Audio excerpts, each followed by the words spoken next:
Pulso Global y Radio Costa Rica no se hacen responsables por las opiniones emitidas en este programa.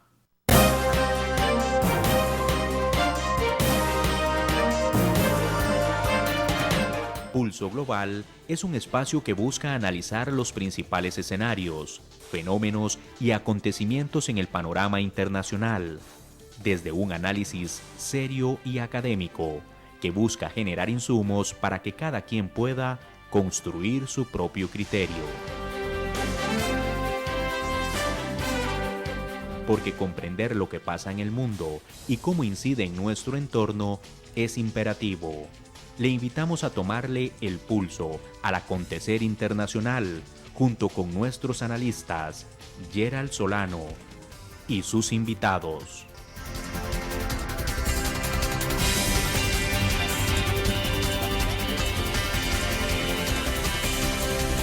Bienvenidos.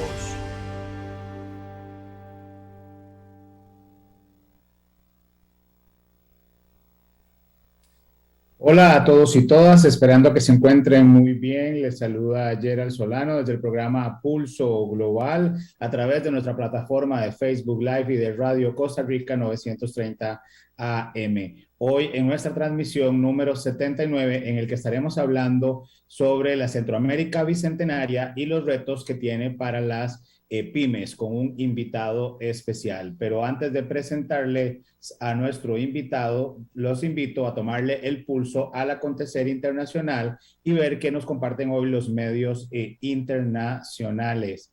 En primer lugar, la BBC Mundo intitula: Estados Unidos publica la cifra de detenciones de inmigrantes más alta jamás registrada en la frontera con México. Es el número más alto jamás registrado. Estados Unidos publicó cifra de detenidos a lo largo de su frontera con México en los últimos 12 meses, más de 1.7 millones de migrantes. De estos, más de 1 millón fueron expulsados a México o a sus países de origen, según los datos proporcionados por el Departamento de Aduanas y Protección Fronteriza de Estados Unidos. Los agentes detuvieron a migrantes de más de 160 países. En ese contexto, la popularidad del presidente Joe Biden en las encuestas de opinión se ha ido hundiendo, en parte como resultado de su política de inmigración. Solo el 35% de los estadounidenses aprobó su manejo del tema. Así lo reveló una encuesta del Centro de Investigación de Asuntos Públicos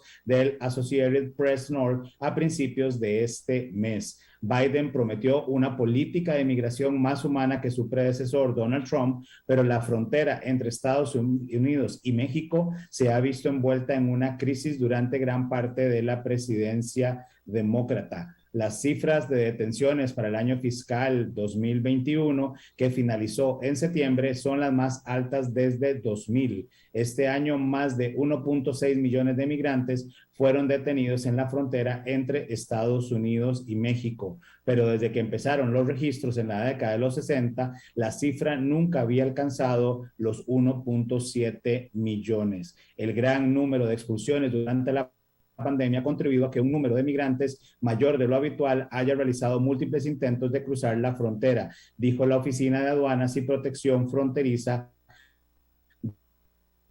de Estados Unidos. Así que les invitamos a tomarle el pulso a esta noticia. Por otra parte, el periódico New York Times en español intitula: ¿Por qué hay tanta escasez de mercancías? Microchips, cereal, cubrebocas, automóviles, miles de artículos escasean debido a que la cadena de suministro global está descompuesta. Te decimos a qué se debe y por qué no se arreglará pronto, señala el medio. Chips para computadoras, aparatos para ejercicio, cereales para el desayuno. A estas alturas tal vez ya se hayan escuchado que están escaseando en muchos o muchísimos de esos productos en el mundo. Es una época en la que Estados Unidos y otros lugares del mundo se han acostumbrado con solo oprimir una tecla para que cualquier cosa llegue desde su casa y hasta la puerta de ella. Hemos tenido, dice, la mala experiencia de no poder comprar papel higiénico, tener que esperar meses a que lleguen unas cortinas o tener que conformarnos con el color de nuestro auto nuevo. Otra cosa mucho más importante es que la pandemia, se ha pasado la pandemia sin equipos de protección adecuados, ya que señalan los médicos que no pueden conseguir los fármacos que necesitan. Por ejemplo, en Alaska la gente tiene problemas para encontrar suficientes abrigos para el invierno, los aviones se retrasan mientras las tripulaciones esperan las entregas de alimentos. Y por último, el periódico El País, en su versión digital, intitula El ejército frustra la transición en Sudán con un golpe de Estado. El primer ministro Abdallah Hamdok está detenido y en paradero desconocido. Decenas de miles de personas se movilizan en todo el país para defender una transición democrática y las protestas dejan al menos 3 manifestantes muertos. El ejército de Sudán anunció al mediodía de este lunes la toma del poder y la disolución de los principales órganos de la transición en el país después de haber arrestado al amanecer a varios altos cargos civiles del Ejecutivo, incluido el primer ministro Abdallah Hamdok, y a líderes de partidos y organizaciones progubernamentales. Los principales grupos revolucionarios sudaneses han respondido al golpe de Estado con llamadas a la desobediencia civil y a la huelga general, y decenas de miles de personas se han movilizado en ciudades de todo el país para defender una transición civil y democrática. Las fuerzas de seguridad han matado a disparos al menos 3 manifestantes y han herido a más de 80, según había registrado el Sindicato de Doctores de Sudán hasta media tarde de este lunes. El éxito del golpe supondría un duro revés para las aspiraciones populares en Sudán de continuar desmantelando el régimen del exdictador Omar al-Bashir. Después, en 2019, después de meses de masivas manifestaciones, sentar las bases de dar un gobierno civil y democrático y de un Estado de Derecho y consolidar el retorno del país a la comunidad internacional tras décadas de ostracismo, Estados Unidos, la Unión Africana, Naciones Unidas, la Unión Europea y la Liga Árabe han instado a regresar a la fase de transición. Así que estas y otras noticias les invitamos a compartirlas, leerlas y dejarnos sus comentarios y dudas en nuestras distintas redes sociales. Como les había mencionado, hoy tendremos un programa especial dedicado al Centroamérica Bicentenaria, en particular a los retos que tienen las pymes en la región. Así que antes de presentar a nuestro invitado, le doy la bienvenida a nuestra productora y analista, Gabriela Navarro, quien nos estará acompañando en el espacio de hoy para analizar junto con nuestro invitado este tema. Hola, Gabriela, buenas noches, ¿cómo has estado? Buenas noches, Gerald. Muchísimas gracias por invitarme nuevamente a estar de este lado, analizando uno de los temas que hemos estado investigando en los últimos tiempos. Gracias, Gabriela, y gracias a ustedes que nos acompañan a través de Facebook Live y de Radio Costa Rica 930 AM. Y así es, Gabriela, hoy tenemos el honor de contar con la participación de Luis Álvarez Soto, quien es politólogo de la Universidad de Costa Rica y máster en Administración Pública y Políticas Públicas del Tecnológico de Monterrey, Campus Ciudad de México. Es socio fundador y director ejecutivo del Centro Latinoamericano de Innovación y Emprendimiento, CELIEM, director para Costa Rica del Monitor Empresarial de Reputación Corporativa Merco, fue viceministro de Economía, Industria y Comercio del Gobierno de Costa Rica en el periodo 2010-2014, asesor y consultor internacional en políticas públicas orientadas al desarrollo del emprendimiento, MIPYMES y competitividad subnacional. Bienvenido, Luis, y muchas gracias por acompañarnos en Pulso Global este lunes a las 8 de la noche. Muy buenas noches, Gerald. Un gusto estar con ustedes en este programa. Un saludo muy especial también a Gabriela. Y bueno, tocando un tema que creo que es trascendental, y sobre todo después no, porque todavía seguimos en época de pandemia, pero bueno, ya con un poco más de aperturas y con grandes desafíos alrededor del tema de la micro, pequeña y mediana empresa. Así es, Luis, y bueno, es que definitivamente ese es un tema que hemos estado de alguna forma vinculados, vos por supuesto que más tenés más tiempo en ello, nosotros por lo menos desde la academia hemos hecho algunos pequeños aportes en esta materia. Recuerdo hace algunos meses atrás, Gabriela y yo trabajábamos un poco en un artículo referente a algunos temas referentes a emprendimientos y a MIPIMES en la región centroamericana. Y es que el 2020, ¿verdad? Es un año que para muchos ha sido un año que en son de broma hemos dicho que debería de borrarse, ¿verdad? Es decir, que habría que hacer un borrón y cuenta nueva. Y creo que en particular para las pequeñas y medianas empresas ha sido un año duro que le ha presentado un panorama bastante complejo para lo que sería, digamos, la recuperación en este 2021. Y a nivel de Centroamérica, por las características también de la región, creo que hace que se agrave un poco más la situación. Entonces, nos gustaría hacer hoy el programa, ¿verdad? Una especie de recorrido en ese escenario que tiene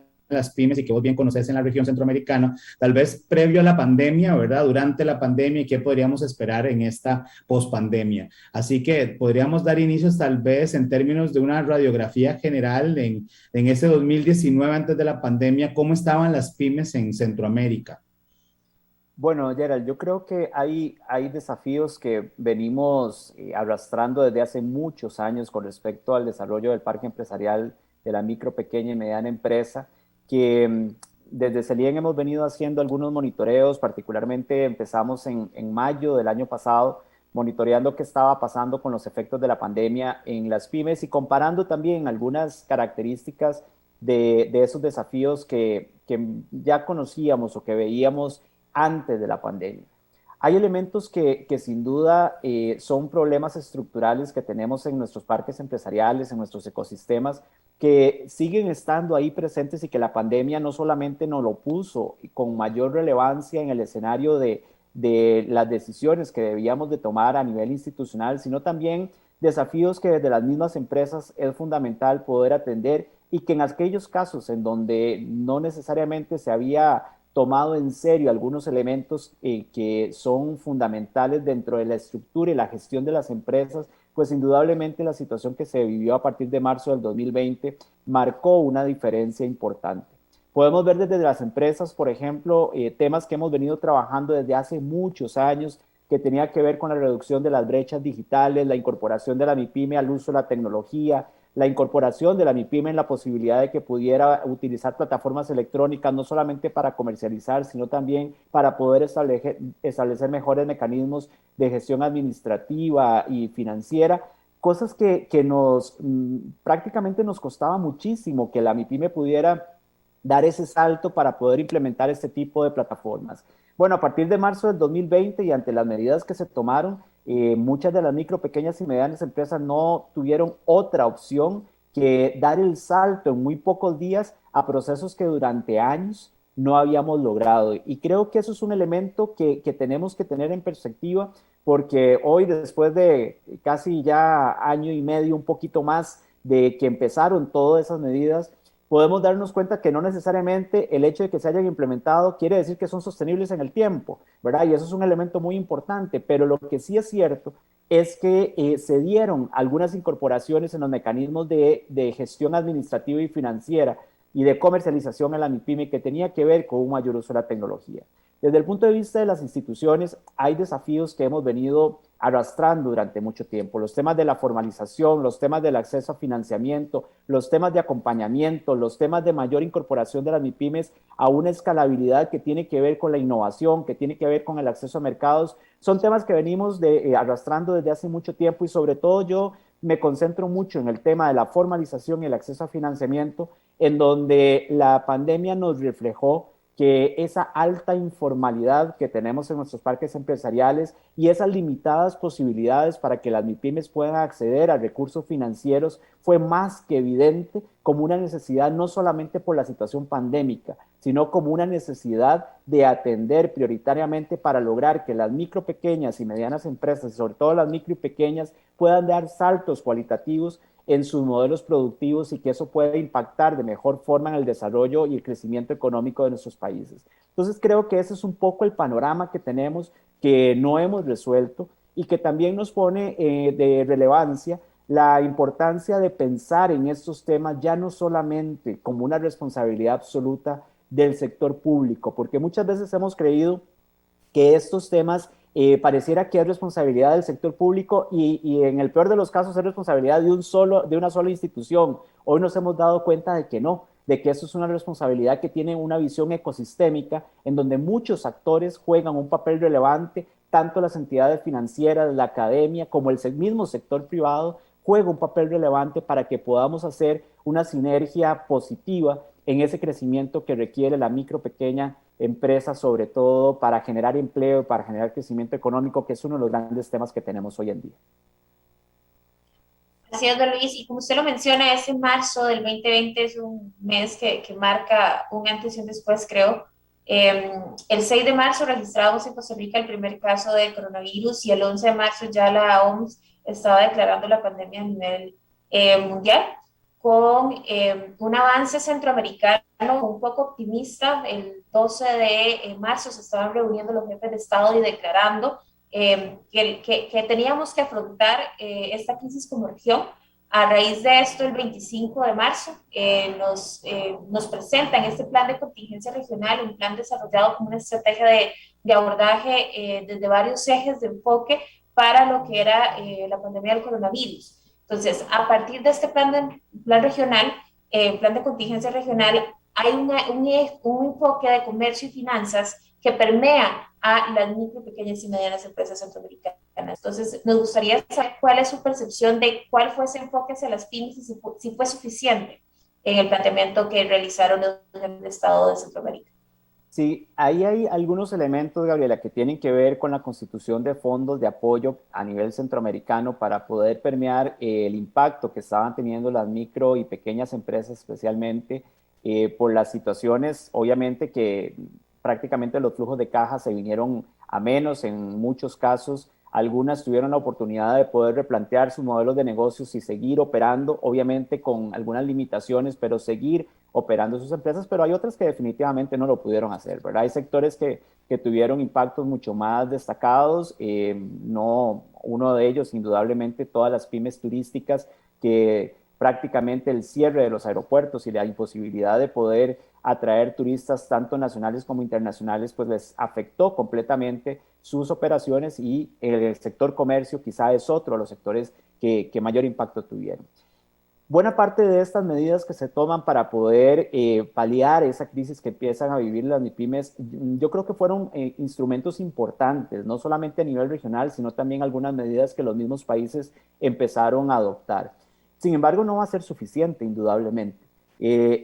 Las bolsas o los fondos que se crearon para poder apoyar a la micro y pequeña empresa tuvieron particularidades no solamente en características del tamaño de los fondos, sino también en las condiciones para el acceso a esos fondos. Muchos de ellos son fondos que se crearon al amparo de hacer operaciones de crédito, que si bien es cierto, se les dieron facilidades en el momento para acceder a recursos relativamente frescos, también implicaba compromisos para la micro y pequeña empresa y la mediana empresa. Y esos compromisos ya no podían adoptarse con la facilidad eventual, y digo eventual, ¿verdad? Entre grandes comillas, que un estado normal nos presenta, porque eran compromisos en los cuales la incertidumbre reflejaba una marcada tendencia en el cual no se sabía cuánto tiempo más iba a estar el comercio cerrado, cuánto tiempo más las diferentes actividades productivas iban a tener operación o no. No se sabía realmente cómo iba a comportarse la pandemia, estábamos ante un escenario totalmente incierto y entonces, a pesar de existir recursos financieros para poder apoyar a la MIPYME a través del crédito, eso no fue suficiente para que necesariamente la MIPYME pudiera entrar a esos recursos financieros.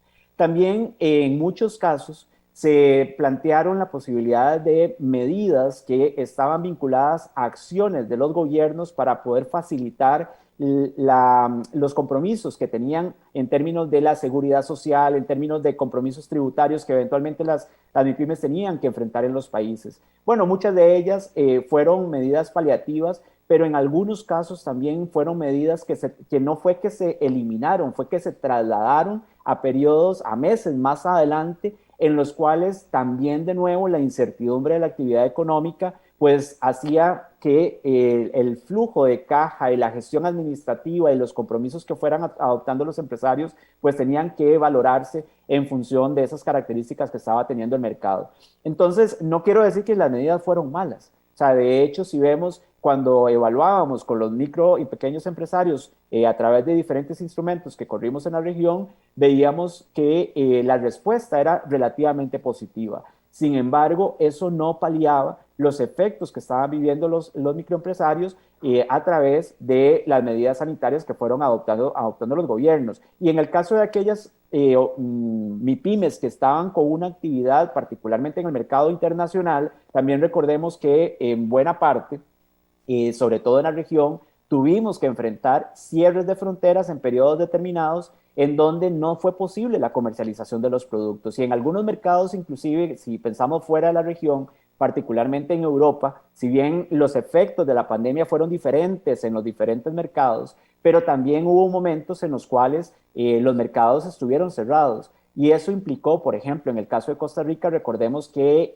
sectores como los floricultores, como el sector agrícola y algunas actividades agrícolas se vieron fuertemente impactados por el cierre de los mercados y también algunas situaciones que vivimos en las fronteras, con los cierres de fronteras y con las características de los protocolos que se establecieron, hicieron que sobre todo las micro, pequeñas empresas fueran de las más afectadas por la imposibilidad de transitar a través de aquellos conflictos que recordemos se dieron por los temas de transporte y, ¿verdad? Y una serie de características que tuvimos que vivir aproximadamente entre mayo y junio del año pasado, que los productos, particularmente para las micro y pequeñas empresas, eran las más impactadas, las más afectadas con la pérdida de esos productos. Entonces, estos son elementos que yo creo que no podemos perder de vista y permítame darle un dato porque nosotros cuando hacíamos un monitoreo, particularmente para Costa Rica, hacia el mes de septiembre, pudimos detectar que los efectos de estas situaciones que se vivieron como parte de las medidas sanitarias y de las diferentes situaciones que tuvieron que enfrentar las MIPYMES. En el caso de Costa Rica, tuvimos la oportunidad de hacer una proyección de que hacia el mes de octubre del año pasado, aproximadamente un 7.64% de las MIPYMES habían cerrado operaciones. Ese dato, aunque nos podía parecer poco o mucho en una muestra de cerca de 400 empresas, pero lo cierto es que cuando proyectábamos el impacto que podía estar teniendo en un parque empresarial como el nuestro, nos dábamos cuenta que estábamos hablando de entre 7.500 y 8.000 empresas que habían cerrado operaciones y hacíamos una proyección quizá muy antojadiza de lo que podía estar pasando en ese momento. Bueno, ese dato fue confirmado cuando el Instituto Nacional de Estadística y Censos en el mes de enero, llega y publica los resultados de la encuesta de hogares, donde refleja cuál fue el impacto de la pandemia en el año 2020, ¿verdad? Y pudimos ver que el mismo Instituto Nacional de Estadística y Censos mencionaba que alrededor de un 7%, un 7.3% del parque empresarial, microempresarial, había sido impactado y había cerrado operaciones. Si eso lo multiplicamos en términos del empleo, podemos darnos cuenta que aún con instrumentos financieros, que aún con medidas enfocadas al tema de la formalización, y al tema tributario, no necesariamente las MIPYMES tuvieron la posibilidad de seguir operando y eso impactó necesariamente en el empleo. Luis, has mencionado bastantes datos interesantes que quisiera, digamos, profundizar tal vez en un par que siempre hemos tenido como dudas, principalmente con esta transición, ¿verdad?, que llevó la pandemia al tema del comercio electrónico, ¿verdad?, al tema del e-commerce. Principalmente cuando estábamos en medio, ¿verdad?, de un confinamiento fuerte donde las únicas oportunidades para operar que se le estaban dando a las empresas era mediante los temas de plataformas, digamos, electrónicas. Y es que ya previamente a la pandemia se hablaba de cómo existían problemas en términos de acceso a la tecnología, en términos de habilidades, en términos de costos. Se podría, digamos, ahí señalar, no sé si ustedes desde el CELIEM también han ido midiendo tal vez qué impacto de estos porcentajes que estás dando, ¿verdad? 7.500 a 8.000 empresas, ¿verdad? Estamos hablando de números, digamos, importantes, de cuántas de estas empresas se vieron prácticamente prácticamente obligadas a cerrar, no solo por los temas, digamos, de estructura de costos financieros, sino porque no lograron dar ese salto, ¿verdad? Porque al final aquí yo sé que hay unos temas estructurales, ¿verdad? Habrán, digamos, problemas en términos del acceso digamos, a mejoras diferenciadas para pymes, ¿verdad? Para poder tener mejores plataformas electrónicas, los temas que mencionaste de brecha digital, y que no sé, y ahí me corregís, si en datos estamos mejor que el resto de Centroamérica. Entonces, ¿cómo estará El Salvador, cómo estará Honduras en términos del impacto de la crisis a raíz, obviamente, digamos, de la pandemia? Sí, Gerald, las características de los parques empresariales en la región no son muy diferentes en cuanto a la conformación de los parques empresariales, ¿verdad? La gran mayoría de nuestros parques empresariales están dominados particularmente por microempresas, o sea, estamos hablando de que en algunos países, en el caso de Costa Rica, las microempresas andan alrededor del 70%, ¿verdad? De todo el parque empresarial. En el caso de países como El Salvador, es muchísimo mayor, estamos hablando de cerca del 90, un poco más del 90%. Eso nos muestra características también que son importantes poder comprender, porque cuando hablamos de ese segmento, estamos hablando no solamente que en términos de empleos son unidades productivas poco intensivas en empleo, sino que estamos hablando de que muchas de ellas son unidades productivas que no tienen necesariamente una estructura empresarial totalmente sólida, que no tienen además una característica de modelo de negocio orientado a la oportunidad, sino más bien a la subsistencia, y que eso hace también que en condiciones de crisis como las que hemos vivido sea mucho más difícil y mucho más vulnerables a poder cerrar y a terminar operaciones ante la coyuntura que hemos vivido. En el tema de la transformación digital, indudablemente, y de hecho presentamos ahora en el mes de septiembre a inicios un estudio sobre transformación digital e innovación que hicimos a nivel de la región centroamericana con una participación de más de 615 empresas. Y ahí pudimos notar, primero, que hay características totalmente diferentes, evidentemente, en la conectividad y en la plataforma tecnológica que pueden acceder las micro y pequeñas empresas en la región centroamericana. No es lo mismo las características de un parque empresarial MIPYME en Costa Rica, en Panamá, a lo que tiene Honduras o lo que tiene El Salvador. Son características totalmente diferentes. Y permítanme con eso decirles que también en los instrumentos que hemos creado para la región, a veces cometemos el error de estandarizar el enfoque de los programas, pensando que con plantear un programa orientado al apoyo de la MIPYME en temas de tecnología, vamos a lograr que puedan dar el salto de sus modelos de negocios y puedan transformar o incorporar el uso de este tipo de plataformas de manera igual en todos los países. Eso no es así. Eso no es así, no solamente porque las empresas tienen características distintas, sino también porque hay diferencias en la conectividad, en la plataforma tecnológica que tienen los países, en las facilidades de acceso a esa plataforma tecnológica. Y entonces ahí tenemos que visualizar que esa situación la enfrentamos en Centroamérica y sí hay disparidades importantes.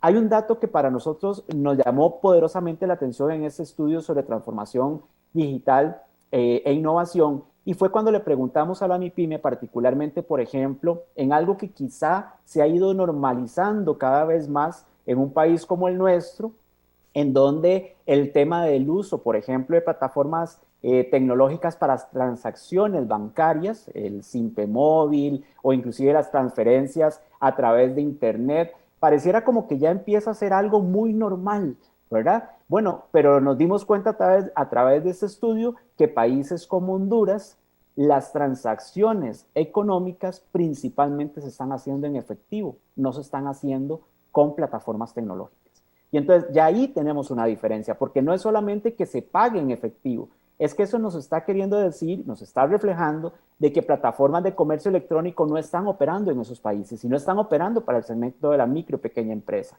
Entonces ahí empiezan a verse las diferencias que podemos tener en nuestra región. El uso también o la transformación que han dado instituciones públicas para incorporar mecanismos de transformación digital en la institución pública para hacer trámites en línea también es diferente en cada uno de los países. Hay países donde se ha avanzado más en la incorporación del gobierno electrónico. Hay países en donde no se ha avanzado en la incorporación del gobierno electrónico. Y eso no solamente tiene que ver con las estructuras de las instituciones en los gobiernos, sino que tiene que ver también con las características de respuesta que puede tener una empresa o que pueden tener los ciudadanos a través de esas ofertas, digamos, que hace la institucionalidad para digitalizar los trámites que se hacen en las instituciones. Nada hacemos con digitalizar los trámites si no hay acceso y no hay condiciones de plataformas tecnológicas que tengan los ciudadanos o que tengan las empresas para que hagan uso de ellos, ¿verdad? Entonces, ahí hay elementos importantes que sí, efectivamente,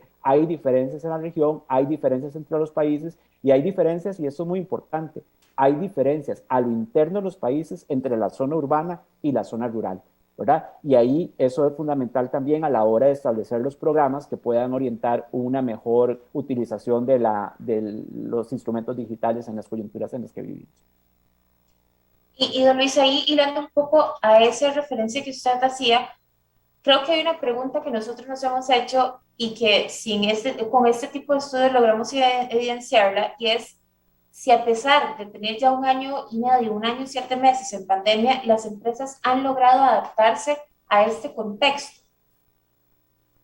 Bueno, era un poco lo que les decía ahora, y ha sido muy interesante este estudio que hicimos de transformación digital, que lo hicimos en el mes de agosto-septiembre, porque aunque no tuvimos, lamentablemente, nos hubiera encantado tener un estudio antes de la pandemia para poder ver ese comportamiento que eventualmente se pudo haber dado. Lamentablemente no lo tuvimos, pero sí recurrimos a otros estudios que se hicieron antes de la pandemia sobre el tema de la transformación digital y la innovación. Y de las cosas más interesantes es que los datos que nos da ese estudio de septiembre del 2021 no son muy distintos de los datos que daban estudios antes de la pandemia. Y eso no solamente sucede en el tema de transformación digital. Si nos vamos a ver estudios que se han hecho antes de marzo del 2020 sobre cuáles son los principales vacíos que tienen los ecosistemas respecto al apoyo o la orientación del desarrollo de la micro, pequeña y mediana empresa, nos damos cuenta que los vacíos siguen siendo los mismos. Los desafíos en el tema de la formalización, los desafíos en el tema del acceso al financiamiento, los desafíos en el tema del acompañamiento y la capacitación, más el acompañamiento, no tanto la capacitación, siguen siendo exactamente los mismos a los que teníamos antes de la pandemia. Los empresarios, cuando les preguntábamos en mayo del 2020 y les preguntábamos en octubre del 2020, cuáles eran las 3 medidas más importantes que consideraban que se deberían atender para apoyarlos en la coyuntura que estábamos enfrentando, en ese momento mencionaban las 3 mismas cosas: facilidad para la formalización, el acceso a financiamiento y el tema del acompañamiento. O sea, las 3 mismas cosas que hemos venido arrastrando desde hace muchos años. Y en el tema de la transformación digital, nuestra apreciación más gráfica es que hemos dicho que en este tema pareciera que los efectos, esa curva que hemos estado viviendo del comportamiento de la pandemia, sucede exactamente lo mismo en la transformación digital. Pareciera como que tuvimos un alza muy acelerado en el 2020 para el mayor uso de plataformas tecnológicas, y conforme hemos ido hacia las aperturas, pareciera que eso empieza a bajar, ¿verdad? Y nos volvemos al estado normal de la relación física, de la relación presencial, de un menor uso de la comercialización a través de plataformas electrónicas, en algunos sectores, no en todos, ¿verdad? Pero pareciera como que eso empieza a bajar. Entonces es muy interesante poder identificar realmente cuáles son los factores que están llevándonos a esto, y si el tema del uso de la tecnología, de la transformación digital de la MIPYME, realmente será sostenido post pandemia, o fue simple y sencillamente un salto de un momento determinado ante la crisis, de ser resilientes ante la situación que se estaba viviendo, pero no necesariamente de adoptarlo como parte de su modelo de negocio. Qué interesante esa relación que haces con la curva, porque recuerdo que cuando estábamos nosotros trabajando a finales del año pasado en el artículo para para un libro que estamos trabajando en colectivo con gente en México.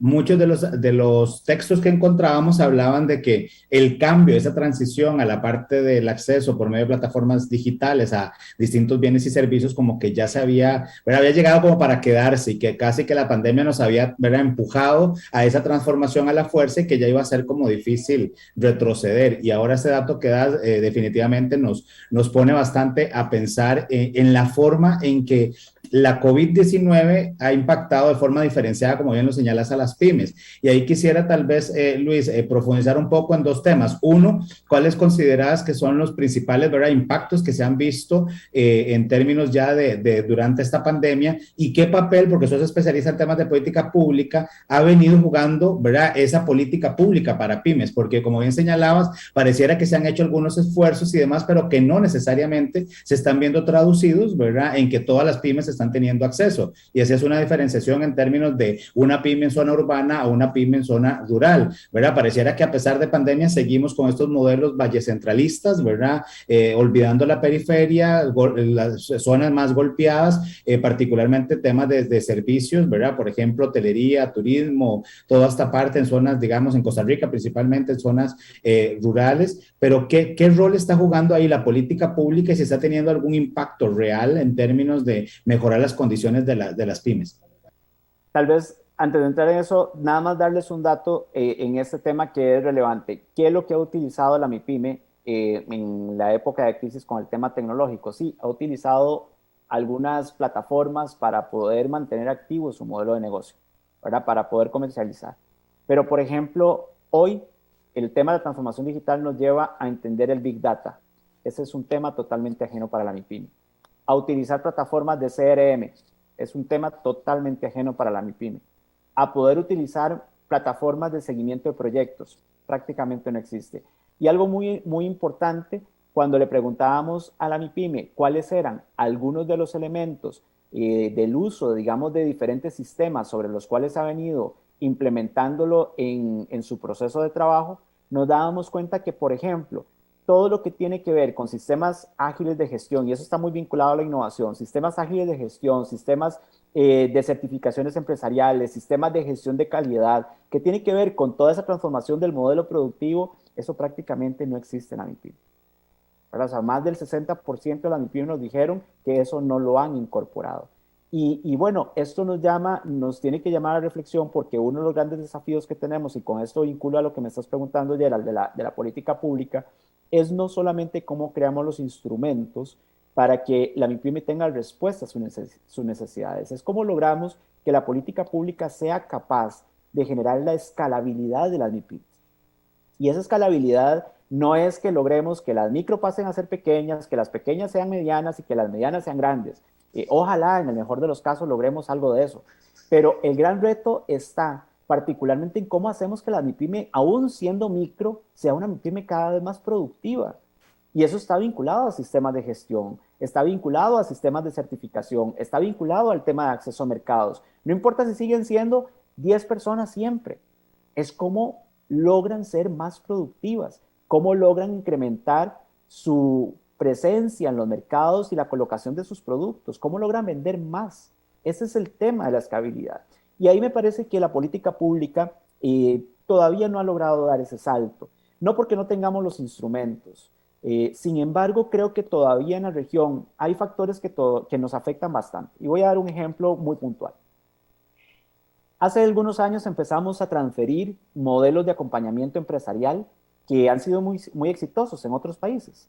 Particularmente a nivel de la región centroamericana, empezamos en el año 2011 a transferir el modelo de los centros de desarrollo empresarial que operan en Estados Unidos. Este es un modelo súper exitoso que tiene más de 50 años de estar en Estados Unidos, que está demostradísimo que las empresas que son acompañadas a través de este modelo tienen un crecimiento importante en ventas, tienen un crecimiento importante en el mantenimiento y la generación de empleo. Las experiencias que tenemos de los centros que operan en la región centroamericana, y bueno, Celien tiene 2 operando en Costa Rica, la experiencia es que el modelo sirve, funciona.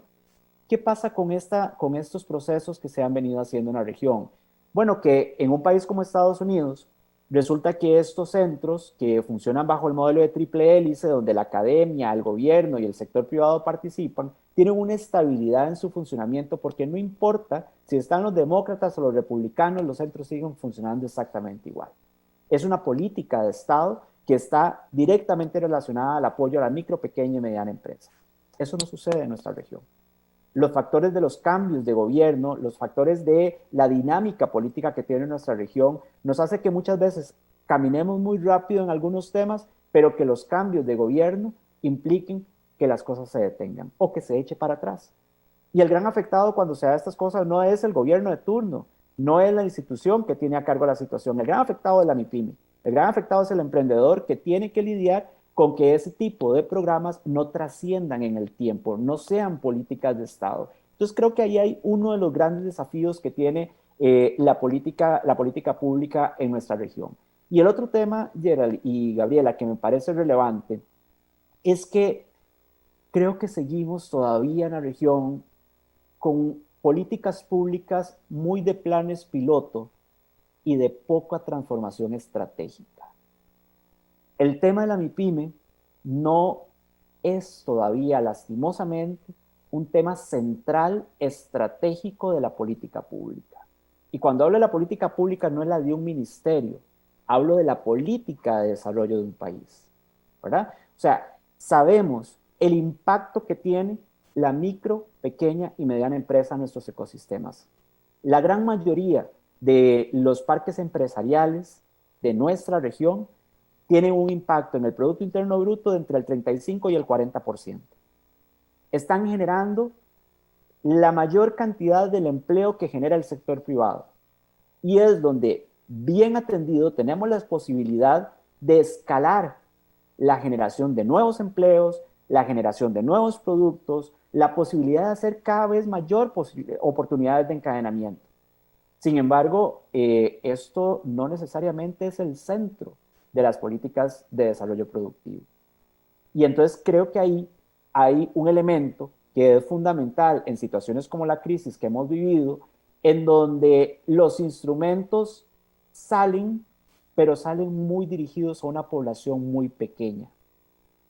No tienen una visión mucho más articulada, mucho más masiva, que puedan ser una respuesta realmente a ese parque empresarial, sino que son pequeños casos en donde prácticamente casos demostrativos tratamos de visibilizar que el instrumento funcionó.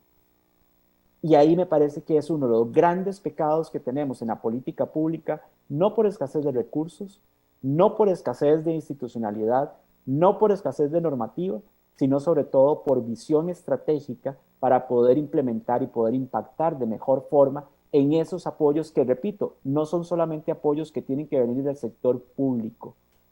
Hay cada vez más una tarea fundamental en donde la academia y el mismo sector privado, y hablo de las empresas grandes, tienen que estar necesariamente vinculadas también a este ecosistema. Y es súper curioso, o me resulta muy curioso a mí, tengo ya varios años de estar estudiando el tema de emprendimiento, de hecho ha sido el eje temático de mis distintas tesis, tanto licenciatura como maestría, porque el tema me apasiona, me llama mucho la atención, pero comparto ampliamente el último comentario que hace Luis justamente por ese tema de que nos jactamos de ser un país que apoya a la micro, pequeña y mediana empresa, pero no somos consecuentes con el tipo de proyectos que se están haciendo. Iniciativas que uno ve que nacen tienen como un despegue en un gobierno y que de un pronto a otro se hace un cambio y pues queda ahí ese proyecto en el olvido y dejamos de lado iniciativas importantes o trascendentales, que podrían haber significado esos pequeños procesos de transformación y que pues de ahí uno ve y estudia modelos de otros países y que uno aprende. Entonces es complicado. También otra de las cosas que me llama mucho la atención es esa resistencia al cambio, tal vez poder decirle así, a esa transformación. En muchos documentos o muchos autores han escrito de esa transformación a la nueva normalidad, pero yo siento que hay una resistencia y con los datos que nos mencionaba don Luis, que más bien no queremos tener una nueva normalidad, sino más bien devolvernos a lo que teníamos, a esa zona de confort que teníamos antes. estudios del Banco Mundial del año pasado, a finales del año pasado, hacían una proyección y decían que había una expectativa de tener esa transformación digital que veníamos hablando desde hace años y que pues la pandemia por contexto nos había empujado un poquito hacia ella y que pues esperaba tenerse o mantenerse gran parte de ella, pero con estos datos vemos que tal vez esa realidad no la podemos estar viendo. Entonces, don Luis, ¿cuáles son los retos que tienen las pymes, en este caso las MIPYMES, en este proceso de reactivación, de esta creación de una nueva normalidad?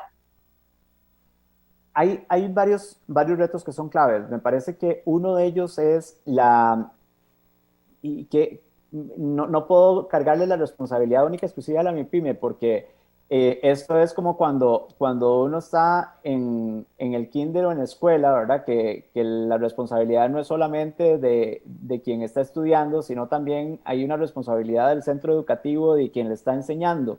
En el caso de la MIPYME sucede igual, ¿verdad? O sea, hay un tema desde el punto de vista de las estructuras de los modelos de negocios de las empresas en donde es necesario revisar y replantear esos modelos de negocios. Pero eso no va a suceder si no logramos tener un adecuado esquema de acompañamiento que pueda llevar de la mano a la MIPYME para poder orientarlo en ese replanteamiento del modelo de negocio.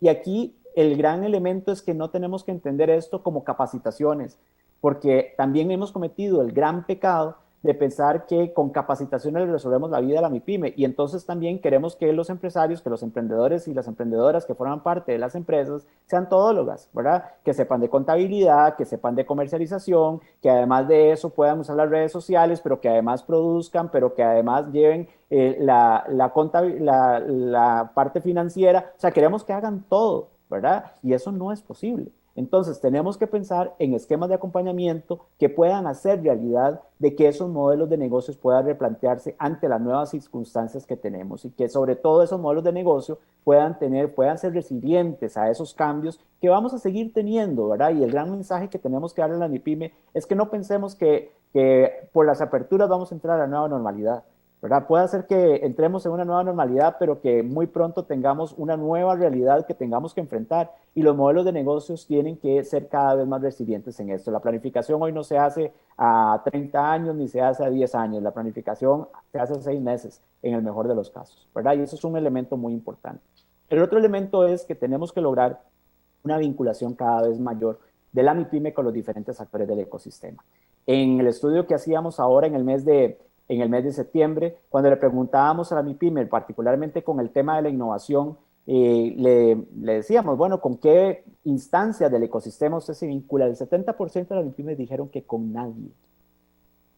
No se vincula con nadie, están solitas en sus modelos de negocios, en sus procesos. Y por ejemplo, si queremos lograr que la MIPYME haga innovación, se involucre cada vez más en procesos de innovación, que puedan comprender el mercado, que puedan entender las demandas que está haciendo los consumidores, que puedan ser resilientes a nuevos esquemas, a nuevos procesos de producción, necesitamos que se dé esa vinculación. Solamente un 8% se están vinculando a las universidades.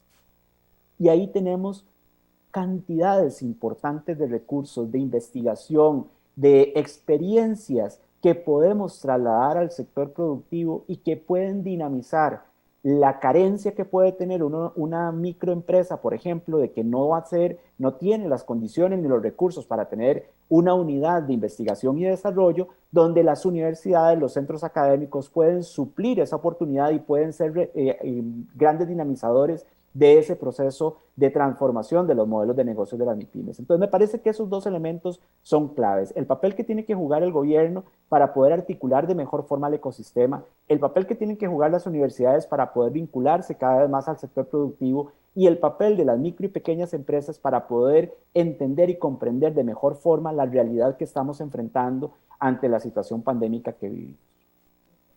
Luis, y porque ya nos van quedando pocos minutos, ¿y por qué ha sido tan difícil avanzar en esa triangulación, verdad?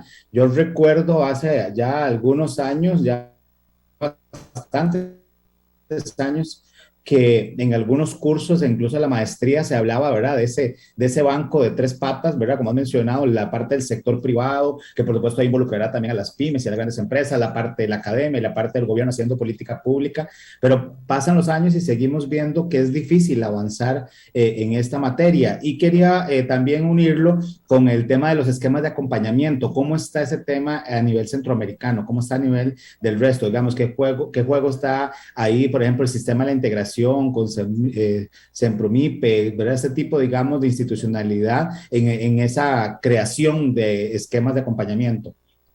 En el tema de la vinculación y del apoyo y la creación, yo hoy celebro, por ejemplo, que en el caso de Costa Rica tengamos, en el 2010 teníamos solamente 2 incubadoras de empresas, hoy tenemos 17 incubadoras de empresas. Eso es un dato relevante, es un cambio importante. En el 2010 no teníamos a ninguna universidad con programas de emprendimiento ni con tampoco esquemas de trabajo para acompañar a los emprendedores. Bueno, hoy tenemos prácticamente a todas las universidades, algunas les ha ido mejor que otras, pero tenemos, digamos, a las universidades, ya sea en procesos formativos o en procesos de acompañamiento.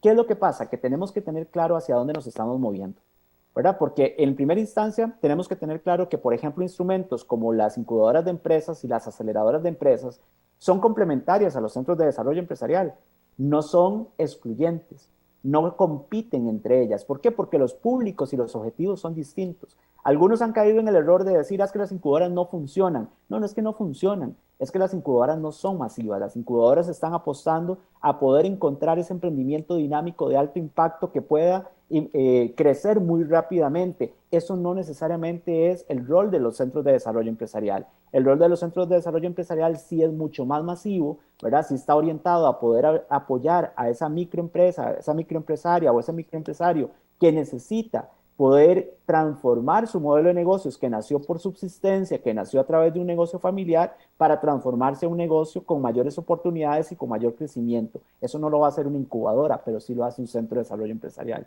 Entonces, si algo tenemos que tratar de recuperar, por ejemplo, la experiencia de Medellín es una experiencia maravillosa en la construcción del ecosistema. ¿Por qué? Porque tiene muy claramente ordenado el juego de los diferentes instrumentos de acompañamiento según la etapa de evolución que tienen esos emprendimientos y según el objetivo que tienen esos emprendimientos. Y ahí es donde tenemos que ser mucho más finos en poder potenciar los diferentes instrumentos financieros y no financieros para atender a esa población. Hemos avanzado en emprendimientos dinámicos, pero eso no quiere decir que hemos resuelto la necesidad que tiene el grueso de un 70% del parque empresarial, que es microempresarial, y muchos de ellos de subsistencia, ¿verdad? Ahí es donde tenemos una gran diferencia. Y entonces, Gerald, posiblemente, si nos vamos a la universidad o a las universidades, hoy podemos ver y podemos tener rendición de cuentas de los grandes esfuerzos que se han hecho. Y no digo que estén mal, simple y sencillamente se han orientado a un segmento muy particular del ecosistema, ¿verdad? Y puede ser que se está haciendo muy bien. El punto es que tenemos un segmento mucho más grande que también tenemos que apoyar, ¿verdad? Entonces ahí es donde tenemos que poder empezar a afinar y articular ese ecosistema para entender dónde sí tenemos cosas y dónde no tenemos cosas. Y el otro elemento tiene que ver con los esfuerzos a nivel de la región.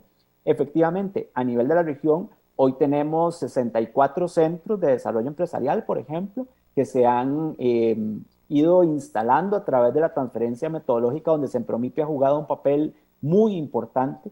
Es un proceso que empezó en el año 2011 y países como República Dominicana, como El Salvador, inclusive en Honduras, empezaron a implementar estos centros y bueno, los resultados son muy, muy positivos, ¿verdad? O sea, la incorporación no solamente de recursos a través del sector académico, del sector de los gobiernos, de la cooperación internacional, ha sido vital para la implementación de estos centros.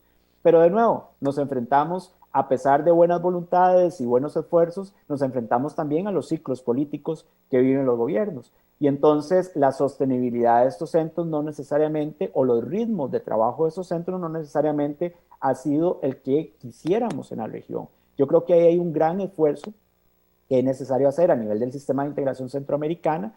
Ahora, desde Sempromipe se ha venido trabajando la política regional MIPYME hacia el 2050, donde esa política regional refleja una gran necesidad de la articulación de las diferentes instancias del sistema de la integración centroamericana para que el tema de la MIPYME no sea un tema exclusivo de Centromipe, sino que sea un tema transversal en todos los actores económicos de la región, pero donde también será fundamental la posibilidad de la articulación de las estrategias regionales con las estrategias nacionales y que eso pueda permear en el desarrollo de una MIPYME que sea protagonista en la región centroamericana, que hoy no necesariamente lo es, ¿verdad? Y donde hay un elemento también que es importante y que es fundamental, y es el rol del sector privado como un actor clave en este potenciamiento del ecosistema MIPYME de la región centroamericana. La gran mayoría de las cámaras empresariales, de las federaciones de cámaras que tenemos en la región, no necesariamente son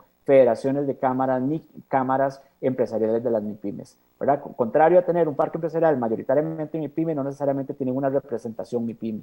Y eso es un factor también relevante que puede contribuir en un proceso de creación de nuevos liderazgos empresariales, de incorporación de nuevas instancias asociativas que puedan potenciar la incidencia en las políticas públicas regionales y nacionales para que la MIPYME pueda cambiar o transformar las condiciones institucionales que tenemos en nuestros países.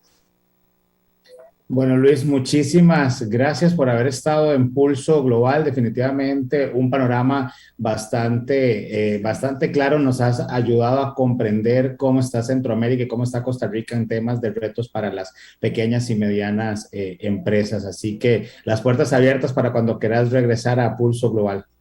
No, muchísimas gracias, Gerald y Gabriela, y sin duda desde CELIEN a la orden y en lo que podamos colaborar. Yo siempre digo que ese es un tema que entre más personas hablemos de este tema, más vamos a lograr incidir para que nuestros parques empresariales realmente sean resilientes a lo que es el motor de la economía, ¿verdad? El motor de nuestras economías, que es la micro, pequeña y mediana empresa. Muchísimas gracias. Y bueno, amigos, hemos llegado así al final de nuestro programa Pulso Global. Esperamos que lo hayan disfrutado y agradecemos a nuestros patrocinadores, Sinred Consulting, Gráfica Creativa, por su apoyo para que este espacio sea una realidad. Agradecemos también a nuestra productora ejecutiva, Gabriela Navarro, a Andy Torres en Controles y a todo el equipo técnico. Les invitamos a dejar sus comentarios, consultas en nuestras redes sociales y les esperamos el próximo lunes en una transmisión más de Pulso Global. Que tengan muy buenas noches.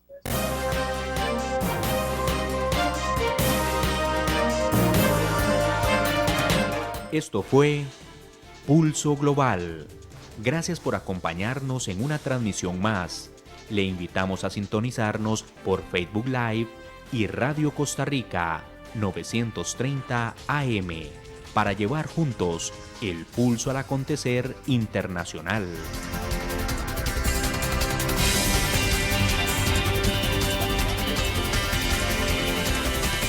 Buenas noches.